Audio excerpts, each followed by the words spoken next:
الله الرحمن الرحيم وبه نستعين إنه خير ناصر ومعين وصلى الله على سيدنا ونبينا محمد وعلى آله الطاهرين اللهم صل على محمد وآل محمد وعجل فرجهم اللهم انصر الإسلام والمسلمين واخذل الكفار والمنافقين وأيد حماة الدين وجيوش المسلمين وعساكر الموحدين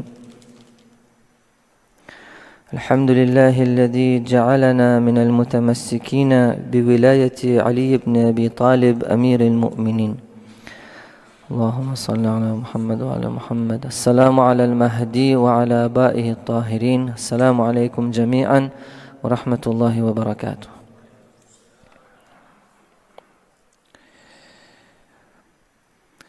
Allah subhanahu wa ta'ala est notre Rabb. C'est lui qui gère le monde, l'univers, la création. Non seulement il le gère de sa façon, mais il nous explique aussi comment utiliser notre libre arbitre pour pouvoir profiter au maximum de sa création et du potentiel qu'il nous a donné dans notre vie. Allah a une façon de faire tarbiyat de l'être humain pour qu'il arrive à un niveau où il peut profiter au maximum de la miséricorde de Allah. C'est pour ça qu'il nous a créés. Allah veut nous donner, mais pas nous donner des petits bonbons. Il veut nous donner des bontés immenses, des choses qu'on ne peut même pas imaginer. Et pour ça, il faut qu'on suive le chemin qu'il nous a montré. Mais ce contrôle, cette autorité de Allah, ce n'est pas une autorité de force, ce n'est pas une autorité où il nous force à faire quelque chose. Il nous montre le chemin et il nous dit, si tu prends ce chemin de ta propre volonté, c'est là où tu peux arriver à ça. Les animaux n'ont pas ce choix, les anges n'ont pas ce choix. Pour qu'on arrive à ces hauteurs spirituelles, il faut qu'on décide nous-mêmes de prendre ce chemin. Et Allah subhanahu wa ta'ala, son autorité est basée sur la miséricorde. Ar-Rahmanu ala al-arsh istawa. Le fait qu'Allah contrôle le monde entier, la création, c'est basé sur sa miséricorde, sa gentillesse. Et on a dit qu'on peut s'inspirer de cette méthode de Allah, même dans notre vie, quand on l'applique dans notre vie.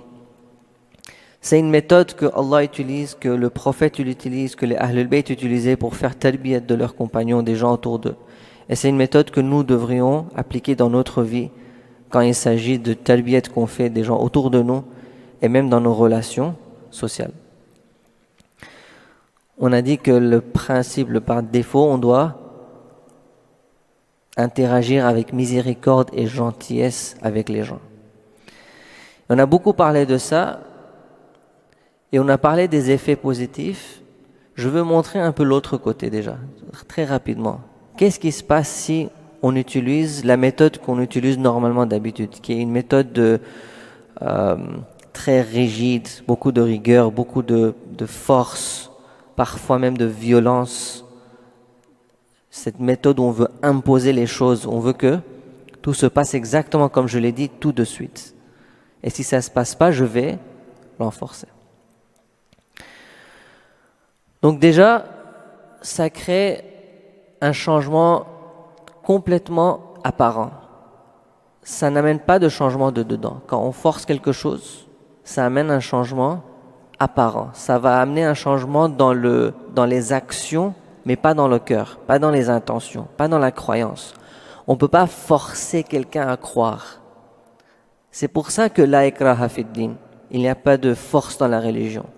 Pas dans les lois, dans la croyance, dans l'acceptation de la religion. On ne peut pas forcer à quelqu'un d'accepter quelque chose de son cœur. Croire en quelque chose et accepter une valeur de son cœur et avoir une bonne intention, ça vient de dedans. Ça ne peut pas être forcé de dehors. Et parce que ce changement est que apparent, c'est aussi temporaire. Ça dure tant que la force extérieure est là en train de mettre cette pression. Si la pression part, on voit que l'effet apparent, il part aussi. Ça crée des sentiments négatifs. Si Allah nous forçait à faire des choses, si je ne veux pas faire quelque chose, quand même il va me forcer à le faire. Je veux regarder là-bas, mais je sens une force qui vient pousser comme ça, je vais commencer à me dire, mais lâche-moi, je vais m'étouffer, je ne peux pas vivre comme ça. On ne peut pas vivre avec une pression pareille. Ça crée des sentiments négatifs envers la personne qui met la pression. Alors que si on veut suivre le prophète, si on veut suivre Allah, il faut qu'on ait un sentiment positif envers eux, qu'on ait de l'amour pour eux. Donc en tant que parent ou membre de la communauté, si on met de la pression sur les gens, ça peut causer des émotions négatives envers les parents, envers la communauté, envers la mosquée, envers la religion, et ça peut créer des pressions mentales et des effets psychologiques. Encore tout ça, il y a beaucoup à discuter là-dedans. Je vais un peu rapidement, je ne veux pas trop développer là-dessus. Mais parfois, on voit un jeune homme, une jeune femme ou quelqu'un qui est très religieux, qui vient à la mosquée, qui fait tout.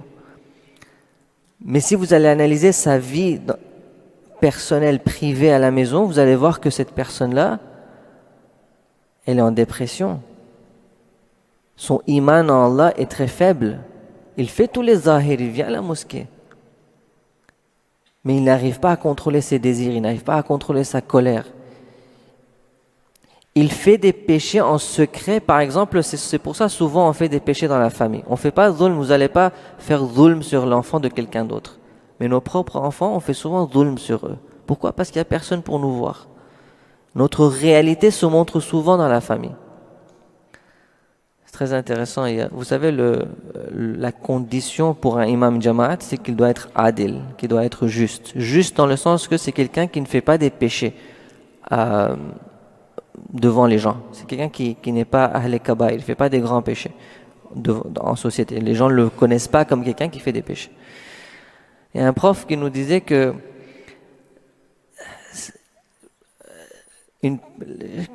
la personne, le mari, que sa femme peut prier derrière lui est très chanceux.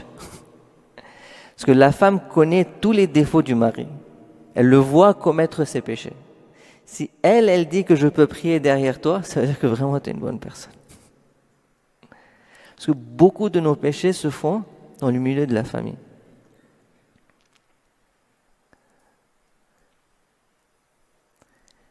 Pourquoi? Parce qu'on a toute cette pression dedans, cette pression mentale, cette pression psychologique, et ça sort. Normalement, on va se contrôler quand on est dans la société parce qu'on veut garder une bonne image. Donc, en réalité, notre changement, qu'on appelle changement, c'est quelque chose d'apparent.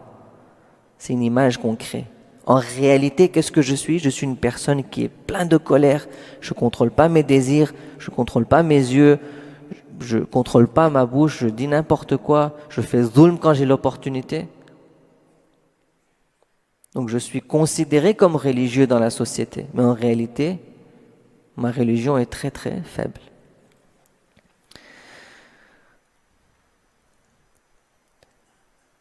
Et bien sûr, dans certaines personnes, ça cause des problèmes psychologiques mentaux qui le forcent à se renfermer. Il devient par exemple très timide, très introverti, il ne va pas trop dans la société. D'autres personnes, ça fait l'opposé. Il se rebelle. Il va quitter la société, la communauté. Il va se comporter différemment des gens.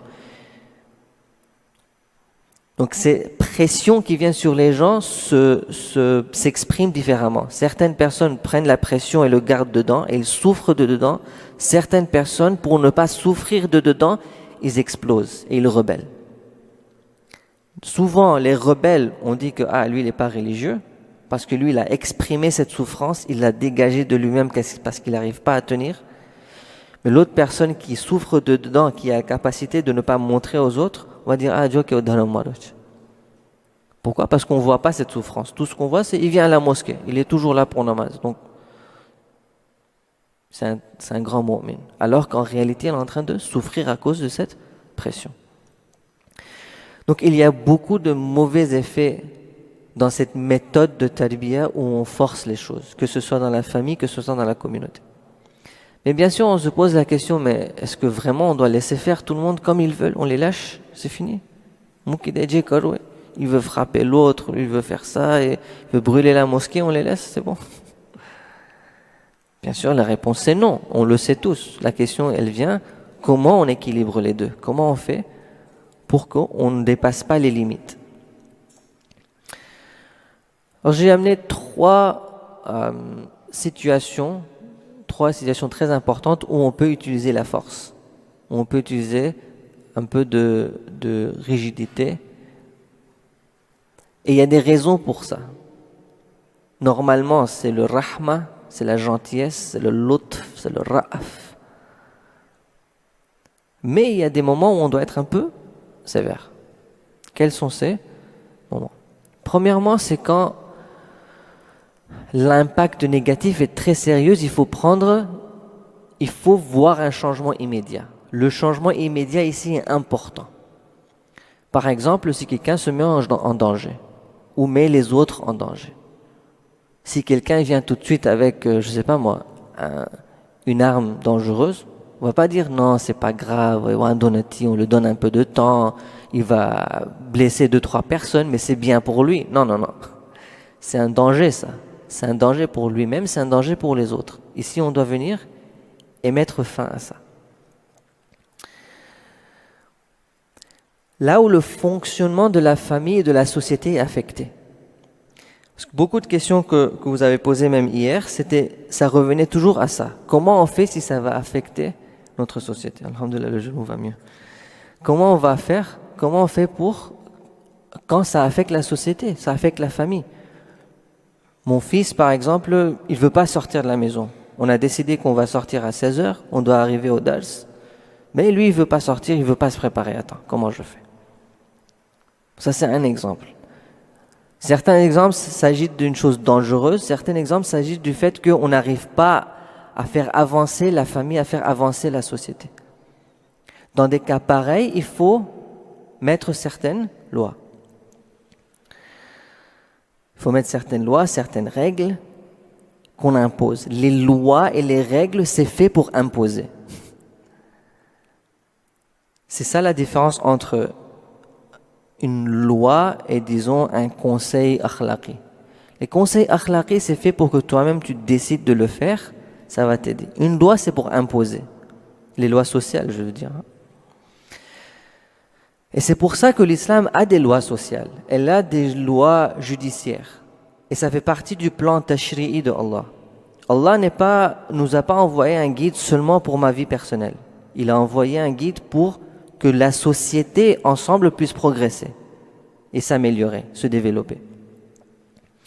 Donc les lois que Allah a mis en place, les lois judiciaires, ça c'est des lois, il faut imposer, et si quelqu'un va contre ces lois, il doit être puni. Quelles sont ces lois, quelles sont les punitions, les conséquences et tout ça, ça c'est toute une autre histoire.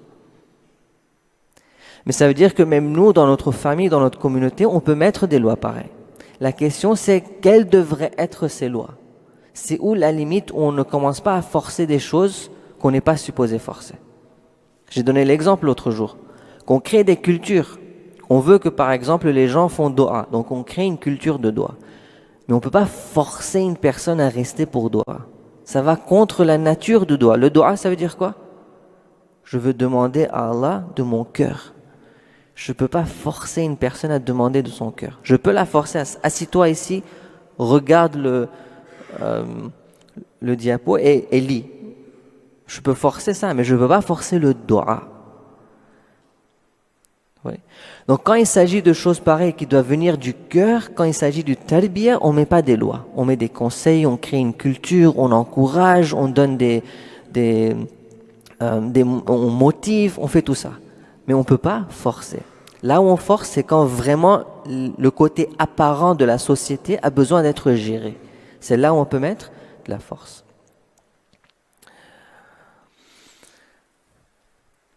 Donc c'est important de comprendre que dans des cas pareils, l'objectif, c'est pas d'amener un changement dans la personne. Quand il y a quelqu'un qui rentre dans la mosquée avec une arme, mon objectif, c'est de ne pas d'amener un changement dedans qu'il réalise que je ne devrais pas faire mal aux gens. Ici, mon objectif, c'est de l'empêcher de faire mal aux gens. C'est pas un tarbiyat ici. Son développement personnel n'est plus important ici. Il y a quelque chose de plus important. C'est la protection de la vie des gens, c'est la protection de la santé des gens, de sa propre santé. Ici, c'est plus une question de changement de dedans. Donc l'objectif des lois, c'est pas ça. C'est pour ça que souvent il y a ce malentendu quand il s'agit de, par exemple, la loi du hijab. Quand on dit que le hijab doit être imposé, ils disent que mais quand vous imposez vous imposez le hijab, elle le fait pas de son cœur, donc ça sert à rien. On a mal compris. Le but du hijab, c'est pas que la personne le fasse du cœur. Le but du hijab, c'est d'amener un ordre social pour protéger à un niveau la spiritualité des gens. Pas seulement la spiritualité, pour protéger la famille des gens, pour protéger beaucoup de choses dans la famille, pour protéger le noyau familial, il faut imposer cette loi. Donc que tu le veuilles ou pas, que tu l'aimes ou pas, tu dois porter. Ici, le développement personnel, l'acceptation, tout ça, c'est pas important. Et donc, par exemple, s'il y a une société islamique où il y a cette loi qui est imposée, une chrétienne veut venir, une juive veut venir, une athée veut venir, pas de problème. Venez, c'est ouvert pour tout le monde. Mais on a des lois. Que vous acceptez ou pas de votre cœur, ça ne change rien. La loi, c'est la loi, il faut la suivre. C'est ça la différence entre la loi et le tadbiyat pour changer de dedans. Ouais. Mais quand on veut imposer des lois, et c'est ce que Allah il fait, je suis en train de vous parler de la façon dont Allah il le fait à travers son prophète, et nous on devrait le faire aussi dans nos communautés, dans nos familles. Quand Allah il met une loi, il nous annonce d'abord, il nous explique, il nous fait comprendre. Il nous donne, dans beaucoup de cas, il nous explique la sagesse, le hikmah, la raison pour cette loi. Ne faites pas ça, il y aura ces problèmes. Ne faites pas ça, il y aura ces problèmes. Il nous explique pourquoi il faut faire confiance en Allah. Asa an takrahu shay'an wa huwa khayrun lakum. Je ne peux pas tout vous expliquer. Mais ayez confiance, sachez qu'il y a des choses que vous n'aimez pas, mais qui est bonne pour vous. Il y a des choses que vous voulez, mais qui est mauvais pour vous. Faites confiance en moi. Je suis Rabbul Alamin. Wallahu ya'lamu wa antum la ta'lamun. Allah, il sait, vous ne savez pas. Ayez confiance. Vous voyez, Allah, même quand il veut mettre des lois, il ne le fait pas par force et avec oppression. Il le fait avec son rahma. Que je mets ces lois pour vous protéger. C'est pour votre bien que ces lois sont là. C'est pour votre bien qu'on va imposer ces lois. Quand votre enfant veut toucher une tasse de chai qui est très chaude, vous n'allez pas dire « Non, vous allez mettre une loi et vous allez dire « Je le fais par amour. C'est parce que je suis miséricordieux que je ne la laisse pas ou je ne le laisse pas toucher le chai qui va le brûler. » Donc les lois elles-mêmes, elles viennent du rahma de Allah subhanahu wa ta'ala. Donc non seulement Allah communique les lois, il communique pourquoi la loi, là où c'est pas possible, il explique et ait confiance. Et troisièmement, il explique aussi les conséquences de ce qui va se passer si on ne suit pas la loi. Donc il y a déjà tout le concept du akhira, le fait que nos actions auront des conséquences dans le akhira. On va souffrir dans le akhira, on a des conséquences dans ce monde, ça va causer des problèmes sociaux, etc., etc. Même quand il s'agit des lois judiciaires, si par exemple tu vas voler, si tu vas tuer, si tu vas faire tel et tel crime, il y aura des lois, il y aura des punitions. Tu vas par exemple avoir cette punition ou l'autre punition. Tout ça c'est communiqué. C'est tellement intéressant. Parfois, comment on dit une penalty? Pas penalty au foot. Hein. Une pénalité? On impose une pénalité, c'est ça? Okay. Une pénalité n'est pas imposée sur un criminel s'il ne savait pas qu'il y aura cette pénalité. Une des conditions que vous ayez le had, en arabe on dit had, la pénalité, une des conditions, c'est que vous saviez avant que vous avez fait le crime, que si je fais ce crime et je me fais attraper et toutes ces conditions sont là, on va aussi me donner cette punition. Et si je dis au juge, moi je ne savais pas qu'il y aura ça. Si je savais qu'on allait me punir comme ça, que par exemple on va couper mes doigts, je ne l'aurais pas fait. Cette punition ne s'applique plus à vous. Même les punitions judiciaires sont basées sur le rahma. Tu seras puni que quand tu connaissais les lois, tu pouvais ne pas faire le crime, mais tu l'as fait quand même. Tu savais que tu vas être puni, tu savais que ce sera quoi la punition, quand même tu l'as fait. Là, tu le mérites. C'est toi qui l'as demandé, vous vous rappelez? Pour aller en enfer, il faut le demander. L'enfer, c'est pas gratuit. Il faut chercher l'enfer pour le trouver. Le paradis, ça se trouve même boule mati. Mais l'enfer, il faut vraiment aller le chercher. Donc même les punitions islamiques, les médias, la propagande qu'il y a dans les médias à propos des lois islamiques, c'est incroyable. On nous fait croire que l'islam, tu voles quelque chose, directement tu te fais couper la main, tu te fais couper la tête, je ne sais quoi. Non, c'est pas comme ça. C'est pas comme ça du tout. Même les lois, par exemple, dans la République islamique, la loi du hijab et tout ça, il y a la loi, mais il n'y a personne qui force la loi. Allez voir. Allez voir, il y a beaucoup de gens sans hijab qui se promènent, il n'y a rien qui se passe. C'est les médias qui vous font croire que si une femme ne porte pas le hijab, on la tire des cheveux, on l'amène à la police. Non, c'est rien, c'est n'importe quoi, c'est des mensonges. Il y a des lois qu'on est supposé mettre la loi, mais on n'est pas supposé vraiment le forcer. Il y a des lois où on est supposé forcer, mais les punitions, ça vient seulement si vous aviez la connaissance de la punition, etc. Donc par exemple dans la famille, si vous voulez imposer des lois, communiquez ces lois. Discutez la loi avec la famille, avec les enfants, avec l'épouse. Discutez les conséquences de si on ne respecte pas ça va se passer. Donc quand vous discutez, vous communiquez, tout le monde le sait. Là, quand ça vient, la personne est prête à accepter. Elle a dit que je le mérite, j'accepte, je le mérite. Et quand même, après tout ça, Dieu, il dit, si vous demandez pardon, on peut même vous pardonner. Encore une fois, la miséricorde. Et dans notre famille, ça doit être la même chose. Oui, il y avait une règle, tu savais, tu l'as acceptée, tu savais les conséquences. Mais papa, je suis vraiment désolé, s'il te plaît, donne-moi encore une chance. D'accord. C'est pas grave. Encore une chance. Fais attention la prochaine fois. C'est ça le perspective tarbiyati qui est basé sur la miséricorde. Que même les lois dépendent de cette miséricorde. Ces lois sont créées à base de cette miséricorde. Elles sont gérées d'une façon miséricordieuse. Toutes les années, tous les ans, beaucoup de gens qui ont fait des petites fautes judiciaires, ils sont pardonnés. Ils ont dit c'est pas grave. Juste faites attention, ne le faites pas de nouveau. C'est vraiment des grands crimes, des gens qui le méritent vraiment, qui l'ont demandé, qui sont punis.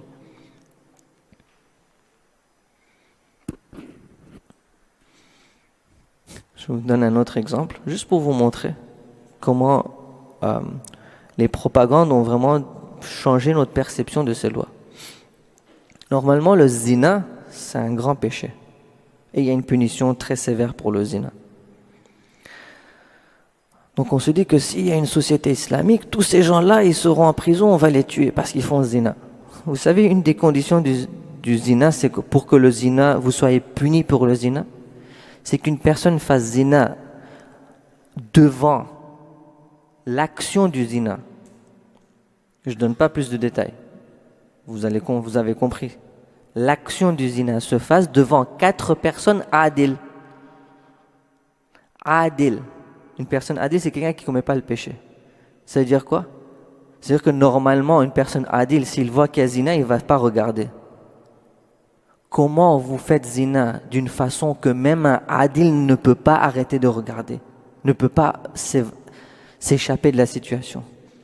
Tellement cette condition est difficile, comment une personne peut faire zina devant 4 adils qu'elle mérite la punition? C'est très rare. C'est vraiment, il faut demander de le faire, demander la punition pour arriver à ça. Donc sachez que ces lois islamiques qui sont un peu sévères, ça ne se distribue pas comme des bonbons. C'est vraiment dans des cas rares où la personne vraiment demande à faire façade, à faire la corruption. Il faut vraiment vouloir détruire la spiritualité des gens. C'est là où une personne va dire je vais faire zina devant tous ces mu'minines d'une façon qu'ils vont voir et ils vont aller témoigner contre moi et se plaindre. C'est une genre de personne pareille, elle mérite une punition. Mais sinon, ça se distribue pas.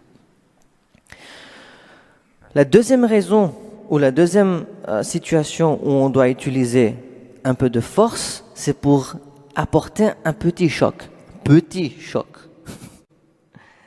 Pour réveiller la personne. Encore, c'est pas pour réveiller pour namaz et soub. Je suis pas en train de parler de mettre de l'eau glacée sur la figure. D'accord.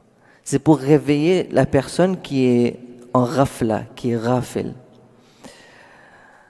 Bismillah ar-Rahman ar-Rahim. Huwa alladhi yusayyirukum fil barri wal bahr. C'est lui qui vous a fait aller sur la terre et la mer, vous allez sur le bateau, etc., etc. Et quand ils vont sur le bateau, quand ils sentent que c'est fini, je vais mourir, là ils se réveillent. Quand il était dans les ni'mat de Allah, il était dans le rafla, il a oublié la réalité, il a oublié Dieu, il a tout oublié. Maintenant, Allah veut le ramener. Donc il le secoue un peu. Il le secoue pour le réveiller. Attention, n'oublie pas le tawhid, n'oublie pas ta responsabilité, n'oublie pas que tu as été créé pour un objectif, n'oublie pas que tout ce que tu es en train de faire là, c'est en train de t'amener vers l'obscurité et la souffrance. Dans ce monde et dans l'au-delà, fais attention. Pourquoi il ne fait pas attention? Je lui envoie des rappels, tout ça, il ne fait pas attention. Aïe, aïe, aïe. Là, il faut que je fasse quelque chose, il faut que je le secoue. Il y a un bala qui vient. Allah nous secoue un tout petit peu pour nous réveiller. Da'awallaha mukhlisina lahuddin. Et c'est là où il se réveille, il se tourne vers Allah. Avec l'espoir, et Allah le fait, لَإِنْ أَنْجَيْتَنَا مِنْ هَذِهِ لَنَكُونَنَّ مِنَ الشَّاكِرِينَ. Il se tourne vers Dieu et il dit, s'il te plaît, sauve-moi de ça. Je vais être reconnaissant, je vais faire shukr pour tout ce que tu m'as donné. Donc je vais accepter, je vais revenir dans la bonne voie. Malheureusement, on ne prend pas ces conseils. C'est comme vous savez, on nous réveille pour sortir, parfois, ou pour namaz, on se réveille. Oui, je viens. Oui, je suis réveillé. Ouais, c'est exactement ça. Dans la vie, c'est comme ça qu'on vit. On est toujours dans le rafla, à un moment on se réveille, au lieu de rester éveillé, on dit « Ah non, c'était bien ça », on part. Et donc les balas, ils continuent à venir pour nous secouer, pour nous réveiller, avec l'espoir qu'un jour, Inch'Allah, cette personne va se réveiller.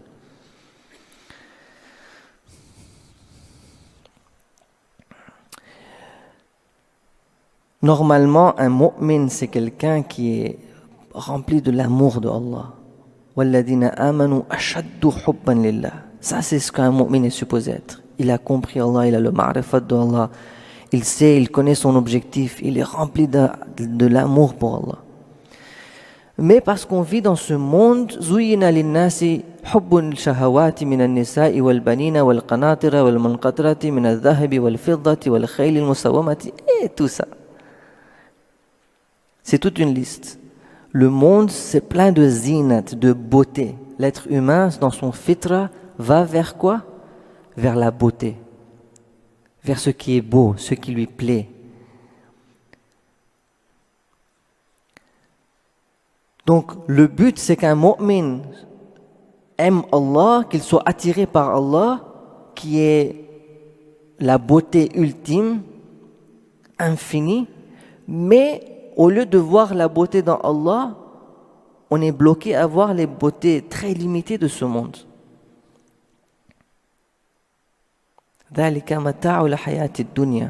Ça, c'est des plaisirs de ce monde. Wallahu indahu husnul ma'ab. Ce qui est chez Allah, c'est beaucoup mieux. Et nous, on est occupés à voir ça. Donc, qu'est-ce qui se passe? Allah veut nous rappeler. Il veut nous secouer un peu. Il nous prend quelques-unes de ces zinats. Il prend ce zinat pour que je me détache. Donc il me laisse jamais, il n'y a jamais de stabilité dans ce monde. Vous savez, parfois on se dit que c'est j'ai un peu posé que je peux me rapprocher de Allah, je peux me concentrer sur Allah. Non, il n'y a pas.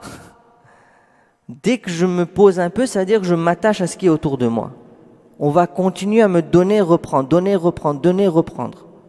Le but, c'est que dans tout ça, je cherche Allah et je m'attache à Allah. Quand je m'attache à Allah, je trouve la stabilité. J'ai pas de stabilité dans la vie parce que je ne m'attache pas à Allah. J'essaie de m'attacher aux choses autour de moi, qui sont éphémères, qui vont partir, qu'ils viennent, qui partent.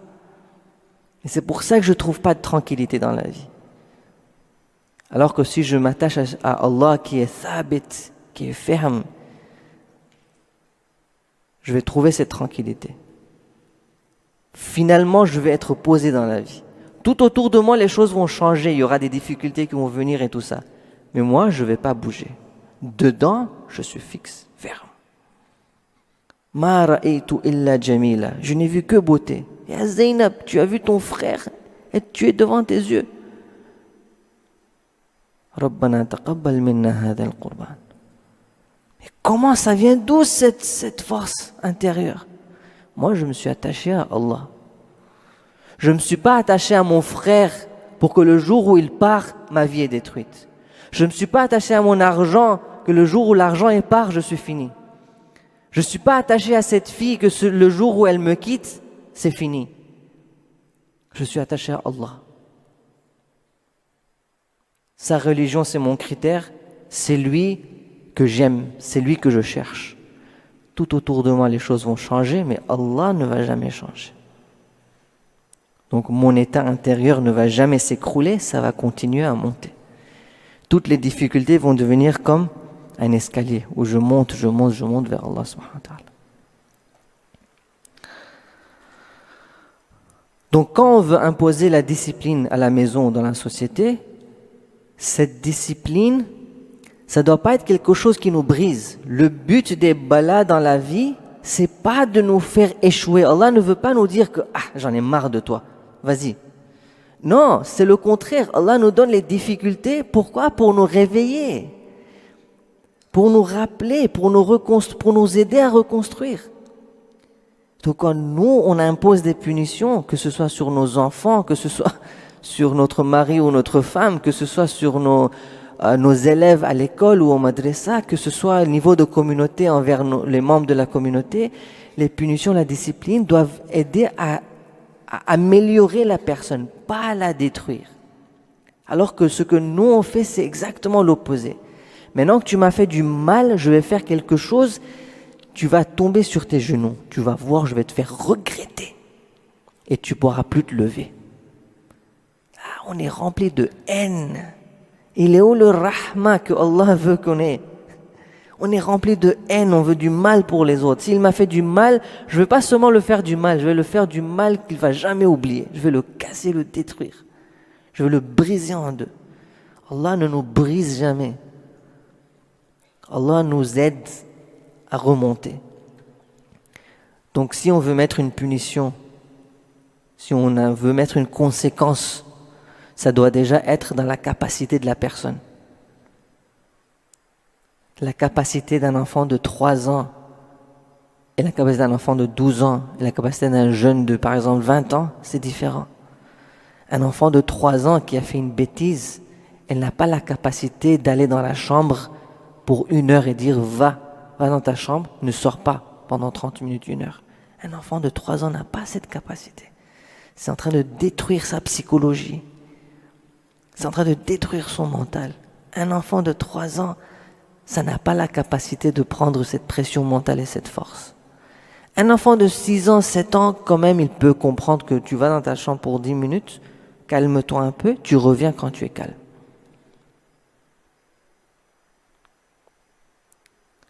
La punition doit être proportionnelle à la capacité de la personne, d'après son âge, d'après son genre, d'après sa personnalité, il faut voir tout ça.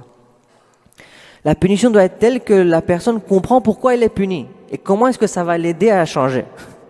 Parfois, nos punitions n'ont aucun lien. Si tu viens pas à la mosquée, on va plus au resto pour 1 mois. C'est quoi le lien en fait? Il faut qu'il y ait quelque chose il faut que ce soit une conséquence qui est un peu liée. Il faut qu'il y ait un rapport. Il faut qu'elle comprenne pourquoi est-ce que cette punition a été appliquée ici dans ma situation. Et c'est pour ça qu'on a dit il faut d'abord communiquer ces choses-là. Donc les punitions ne doivent pas être aléatoires. Elles doivent être souvent, ça devrait être des punitions qui sont les conséquences de l'action elle-même. Viens, on va dormir tôt, comme ça demain matin on peut aller jouer au foot. Non, j'ai pas envie de dormir, je veux jouer, je veux faire ça, je veux parler. Ok, d'accord. Le matin, tu seras trop fatigué, tu pourras pas te réveiller, on pourra pas aller jouer au foot. Non, moi je veux jouer, je vais me réveiller, t'inquiète pas. Le matin, Mohamed, réveille-toi. Il rate le foot, se réveille. Papa, pourquoi tu m'as pas réveillé? Je t'ai réveillé. Mais tu étais trop fatigué. Tu sais pourquoi tu peux penser un peu pourquoi tu étais trop fatigué aujourd'hui? C'est bizarre, non? Tu dis, ah ouais, j'ai dormi tard hier soir. Oui, il comprend que cette punition, c'est pas une punition, c'est la conséquence de son action. Et beaucoup de choses peuvent être comme ça. Beaucoup de punitions peuvent être simplement la conséquence de leurs actions.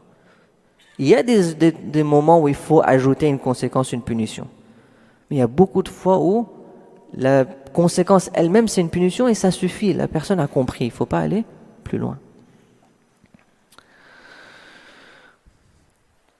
Tant qu'on peut, on doit éviter d'intervenir. Vous allez remarquer que même Allah, quand il donne les balas, il ne le donne pas d'une façon où c'est clair. Je te punis parce que tu as fait ce péché.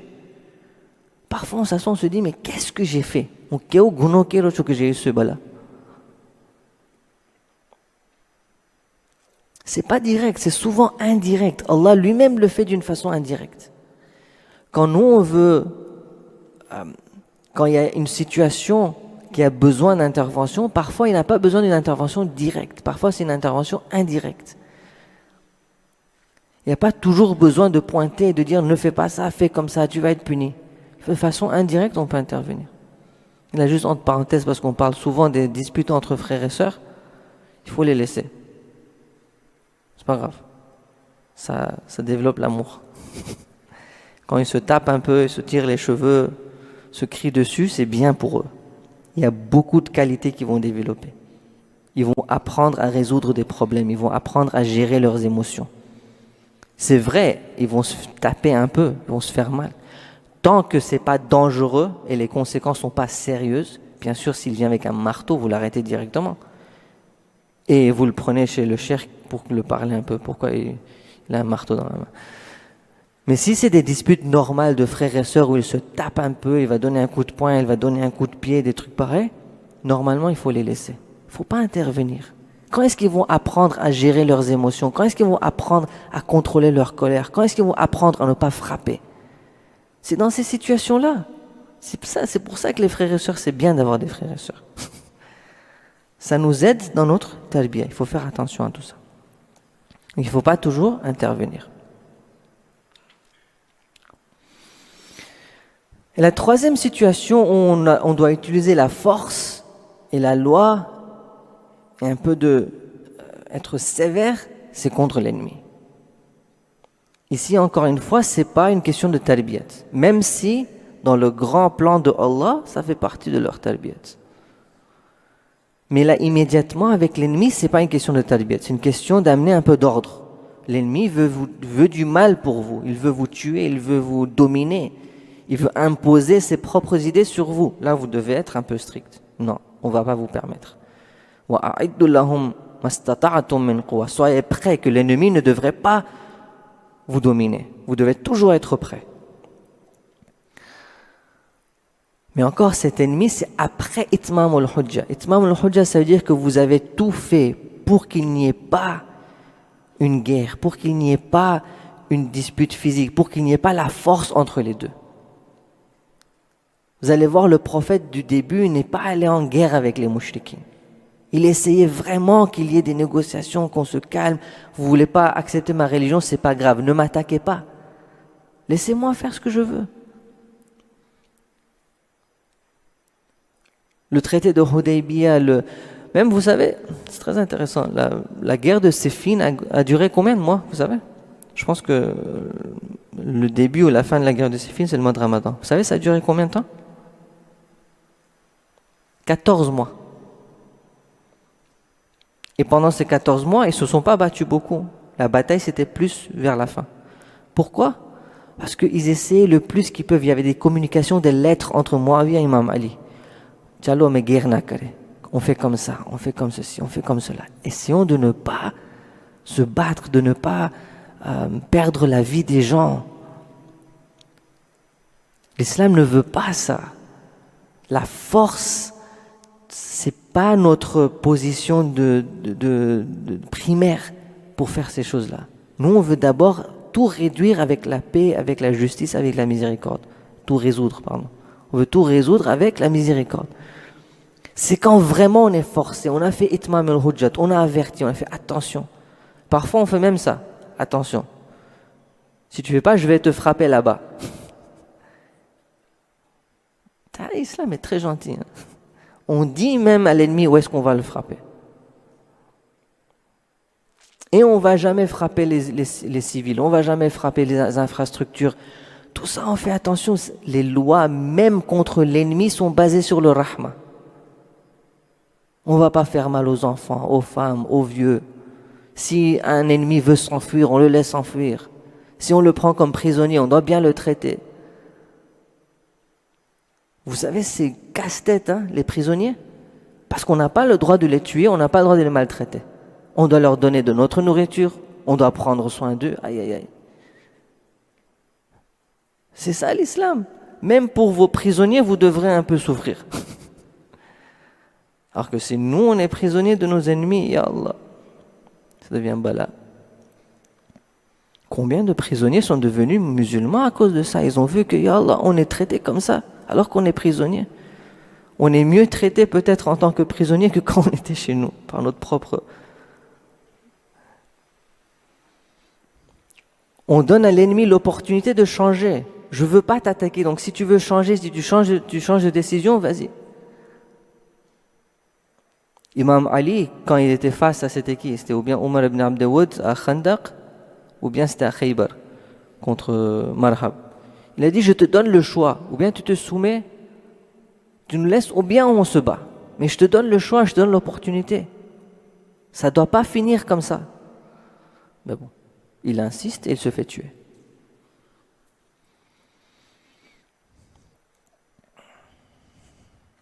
Mais c'est important de savoir quand utiliser cette force, comment l'utiliser. C'est pour ça qu'il faut qu'il y ait un alim, un mujtahid qui nous guide dans ces choses-là. On ne peut pas aller se battre avec n'importe qui, n'importe quand, n'importe comment.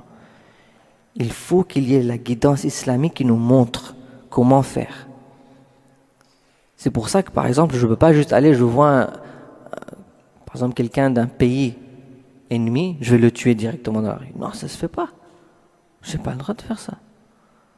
Je dois d'abord demander, je dois savoir quelles sont les lois, quelles sont les règles. Donc même contre l'ennemi, on doit faire très attention. Et même quand on va utiliser la force, il y a des limites. Attention, ne faites pas trop. Ça, c'est quelque chose de vraiment incroyable. Je sais pas, je saurais jamais, que si j'étais pas musulman, je serais devenu musulman à cause de ça. Je pense, hein. Je vais jamais le savoir. Vraiment, ça vous touche quand vous allez voir la vie des Ahlul Bayt et les lois islamiques. Tu me frappes une fois, je te frappe une fois. J'ai pas le droit de te faire du mal plus que tu m'as fait. J'ai pas le droit d'être injuste envers toi. Tu m'as cassé un doigt, j'ai pas le droit de faire qisas plus que ça.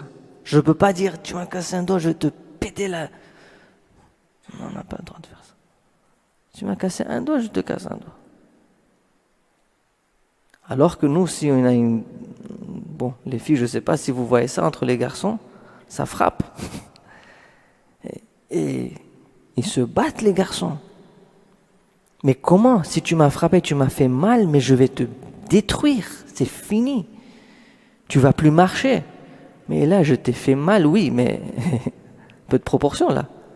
En l'islam, c'est ça, c'est proportion. Je ne peux pas faire plus que ce que tu m'as fait.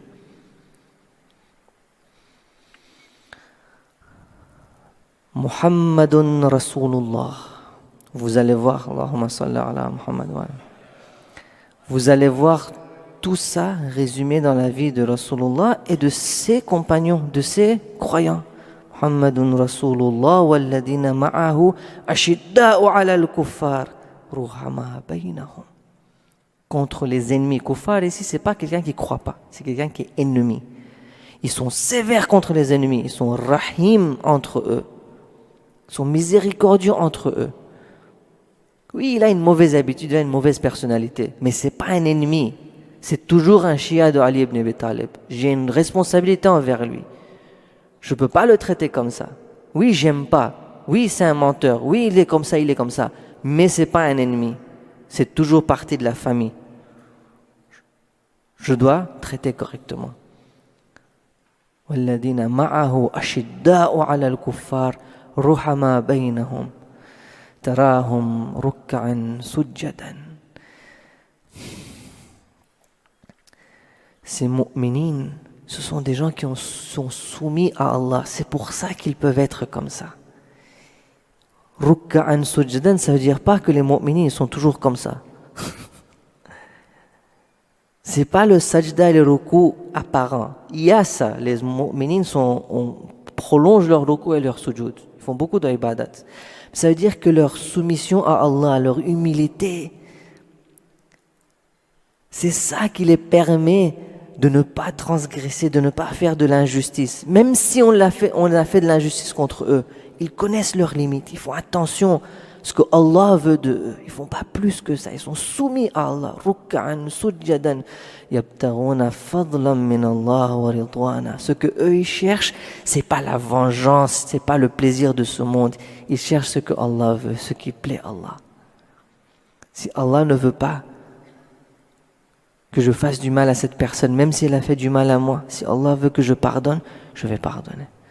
يبتغون فضلا من الله ورضوانا سيماهم في وجوههم من أثر السجود.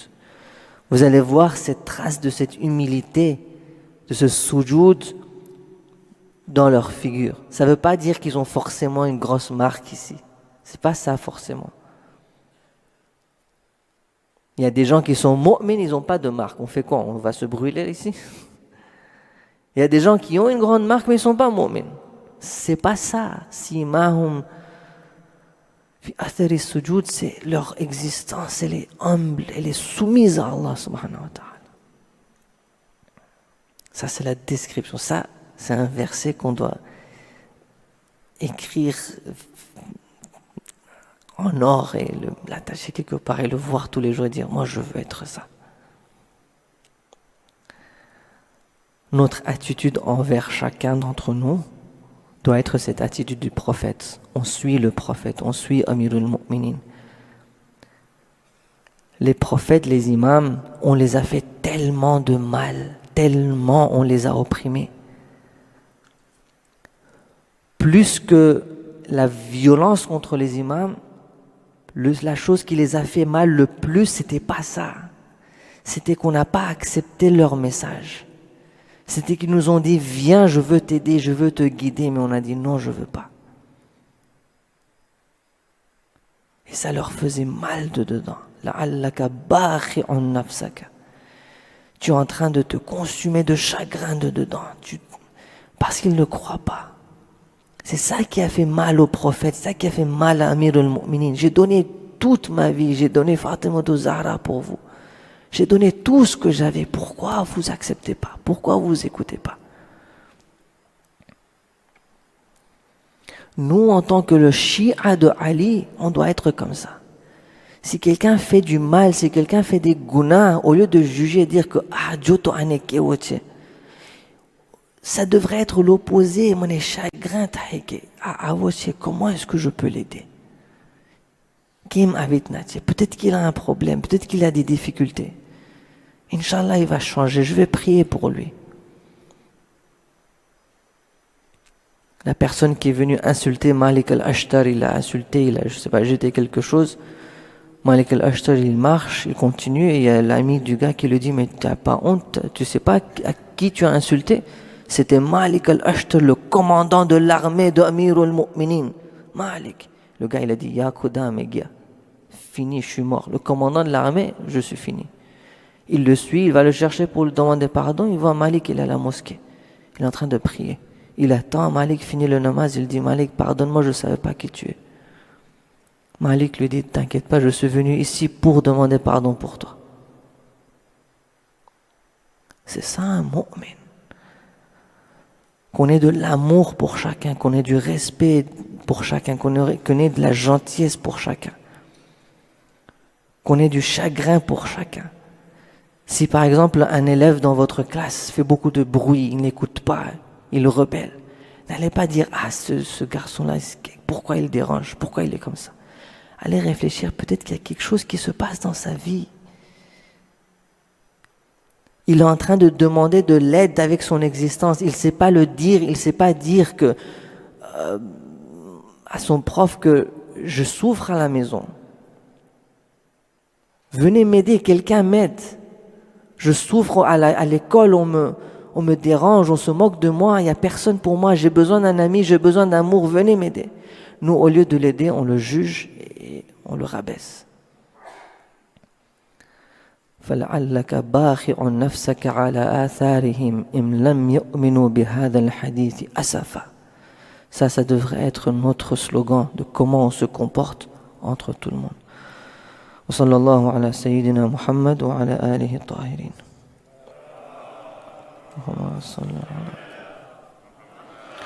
Ce soir c'est la nuit de Qadr, une des nuits de Qadr, et c'est aussi la nuit de Zarbat de Amir al-Mu'minin.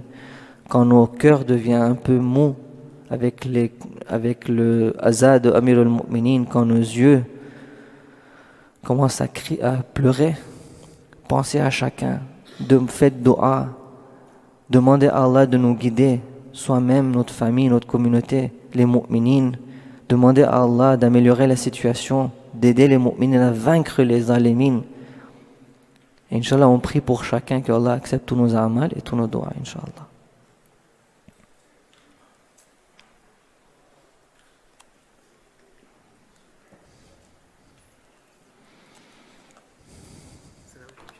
Comme ça.